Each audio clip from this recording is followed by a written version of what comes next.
ఇప్పుడు కేవలం 7,999 up to 10 kgs వరకు బరువు తగ్గి అధిక బరువు నుంచి వచ్చే ప్రధాన సమస్యలను దూరం చేసుకోండి. పై జరిగిన హత్యాయత్నం కేసులో నిందితుడిగా ఉన్న చెవిరెడ్డి మోహిత్ రెడ్డిని అరెస్ట్ చేసి వదిలేశారు పోలీసులు. దుబాయ్కి వెళ్తుండగా బెంగళూరులో పట్టుకుని 41A కింద నోటీసులు ఇచ్చి విడిచిపెట్టారు. విదేశాలకు వెళ్లడానికి వీల్లేదని షరతులు విధించారు. ప్రభుత్వం కక్ష సాధింపు చర్యలకు దిగుతోందని మోహిత్ రెడ్డి ఆరోపించారు. ఎమ్మెల్యే పులివర్తి నానిపై హత్యాయత్నం కేసులో నిందితుడిగా ఉన్న చెవిరెడ్డి మోహిత్ రెడ్డిని పోలీసులు అరెస్టు చేశారు.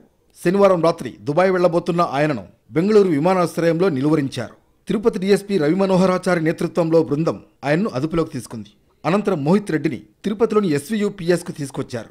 కాసేపు విచారించిన అనంతరం 41A కింద నోటీసులు ఇచ్చి వదిలేశారు. విదేశాలకు వెళ్లకూడదని పోలీసులు షరతులు విధించారు. మొన్న జరిగిన ఎన్నికల అనంతరం మే 14న పద్మావతి మహిళా యూనివర్సిటీలోని స్ట్రాంగ్ రూంలో పరిశీలన కోసం వచ్చిన పులివర్తి నానిపై హత్యాయత్నం చేశారని మోహిత్ రెడ్డిపై ఆరోపణలున్నాయి. చెవిరెడ్డి భాస్కర్ రెడ్డి అనుచరులు గణపతి రెడ్డి, భానుకుమార్ రెడ్డి మరికొందరితో కలిసి హత్యాయత్నానికి పాల్పడ్డారని అభియోగాలు నమోదయ్యాయి. ఈ ఘటన సంచలనంగా మారిన నేపథ్యంలో కేంద్ర ఎన్నికల సంఘం అప్పటి CS, DGPలను స్వయంగా వచ్చి వివరణివ్వాలని ఆదేశించింది. భానుకుమార్ రెడ్డి, గణపతి రెడ్డితో పాటు మరికొందరిపై హత్యాయత్నం కేసు నమోదు చేశారు. మరుసటి రోజే 13 మందిని కోర్టులో హాజరుపరిచారు. తర్వాత కేసుకు సంబంధించిన 34 మందిని జైలుకు పంపారు. ఈ కేసులో అరెస్టు తప్పదని భావించిన మోహిత్ రెడ్డి ముందస్తు బెయిల్ కోసం హైకోర్టును ఆశ్రయించారు. బెయిల్ పిటిషన్ స్వీకరించిన న్యాయస్థానం విచారణను వాయిదా వేసింది.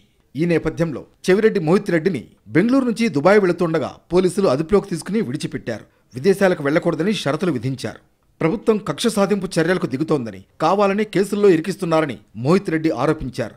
చెవిరెడ్డి భాస్కర్ రెడ్డిని రాజకీయంగా ఎదుర్కోలేక ఇలా సతాయిస్తున్నారని మోహిత్ రెడ్డి విమర్శించారు. బతికున్నంతకాలం ప్రజల కోసమే పోరాడుతామన్నారు. ఎన్ని కేసులు పెట్టినా వెనక్కి తగ్గేది లేదంటూ కామెంట్స్ చేశారు. ఇది ఒక హెరాస్మెంట్ లాగా చేస్తున్నారు, ఒక విచారణ లాగా చేయడం లేదు.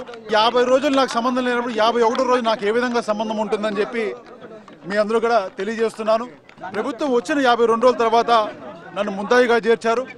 తప్పకుండా చేర్చిన ప్రతి ఒక్కరిని కూడా దీంట్లో వాళ్ళందరూ కూడా బాధ్యత తీసుకోవాలి. వాళ్ళందరినీ కూడా చట్టపరంగా శిక్షించేలా కూడా మేము ప్రయత్నం చేస్తున్నాం. మా పోరాటం కూడా ఈ రోజు నుంచి కూడా కొనసాగుతుందని కూడా ప్రభుత్వానికి, అదేవిధంగా లోకల్ ఎమ్మెల్యే పులివర్తి నాని గారికి కూడా హెచ్చరిస్తున్నాం.